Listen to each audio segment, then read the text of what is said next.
Hollywood is no stranger to big risks. But in 2025, some major releases fell flat in spectacular fashion. Despite huge budgets, star power, and high hopes, these films failed to connect with audiences and took a serious hit at the box office. From reboots gone wrong to overhyped originals, here are the top 10 biggest movie bombs of 2025 so far. So, the 10th biggest movie bomb of 2025 so far on our list is In the Lost Lands.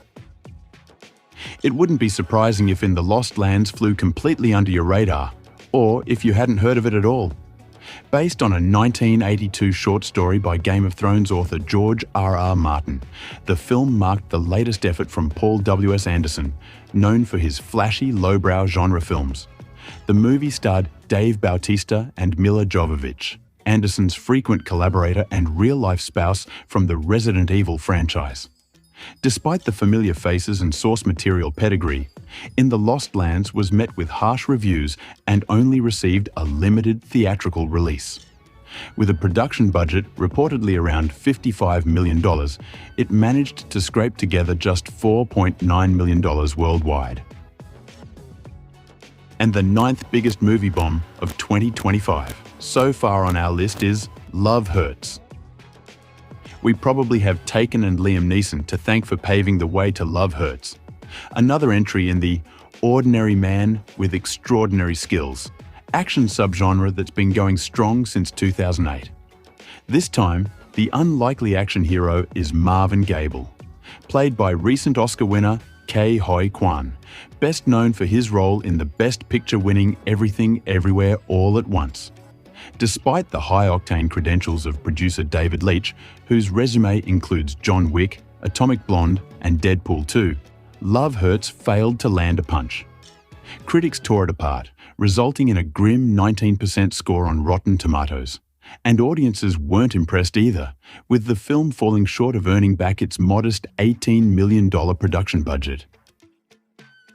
And on number 8, we have Wolfman.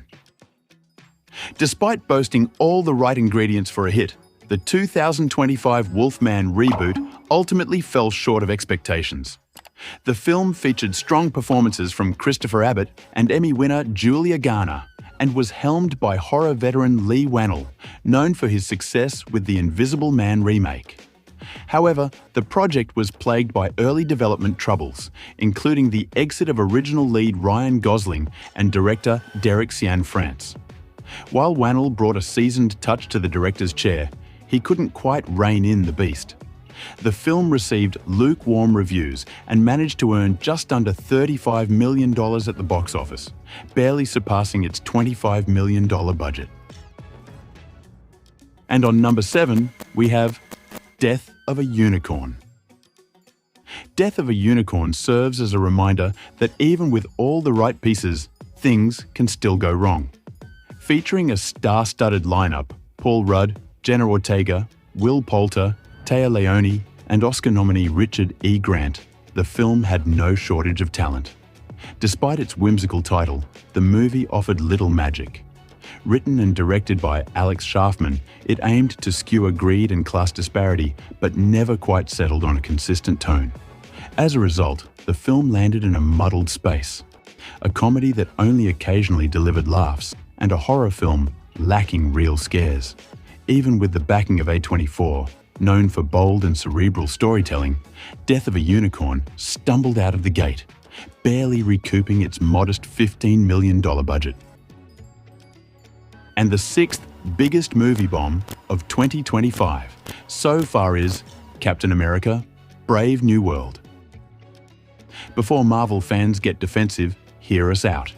While Captain America: Brave New World did pull in $415 million at the global box office against a reported $180 million production budget, that figure doesn't account for marketing and other costs.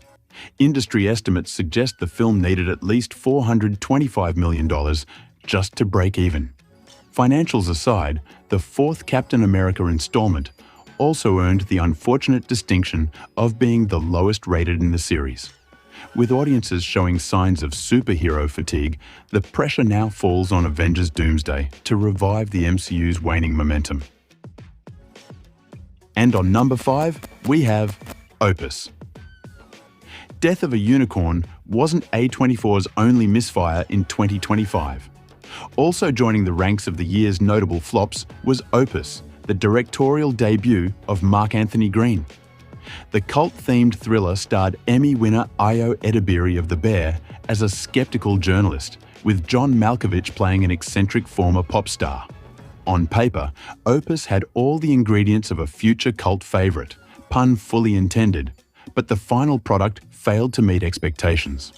While critics acknowledged the film's bold ambition and praised its central performances, they largely criticised its muddled execution. With a box office return of just $2.2 million against a $10 million budget, Opus stumbled out of the gate. Whether it earns a second life with audiences remains to be seen. And the fourth biggest movie bomb of 2025 is the Alto Knights.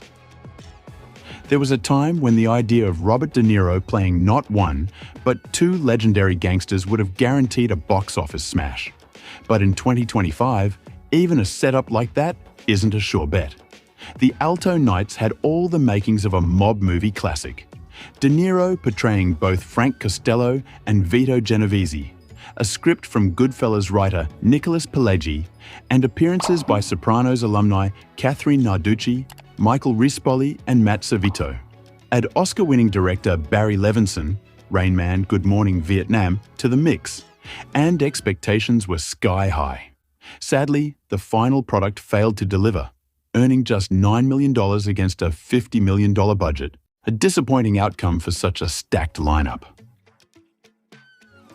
And the third biggest movie bomb of 2025 is Mickey 17. Ouch, this one hurts. After sweeping the 2020 Oscars with Parasite, anticipation was sky high for Bong Joon-ho's next project. In early 2022, he announced Mickey 17, an adaptation of Edward Ashton's novel Mickey 7, and expectations soared. But when the film finally hit theaters in March 2025, it landed with a disappointing thud. Despite generally positive reviews, Mickey 17 failed to connect with audiences. Whether it was fading Parasite buzz or a lackluster marketing push, the result was grim. According to Variety, the film is expected to cost Warner Bros. A staggering $80 million in losses. And on number 2, we have Black Bag.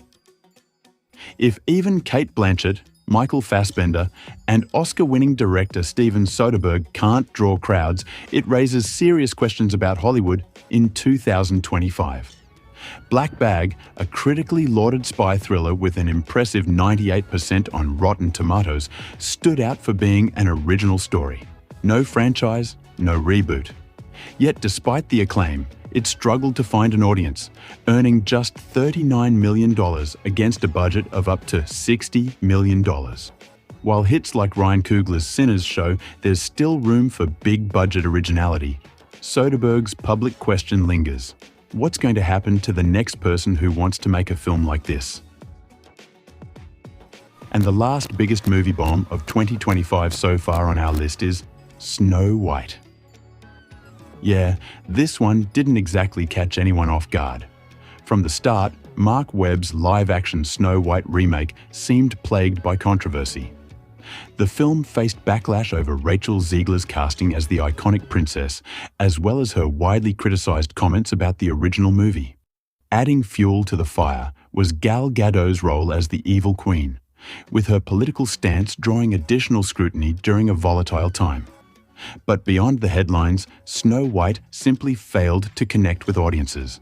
Despite a staggering budget nearing $300 million, it brought in just over $200 million at the box office, a major flop by Disney standards. Seen any other box office busts we haven't mentioned? Let us know in the comments.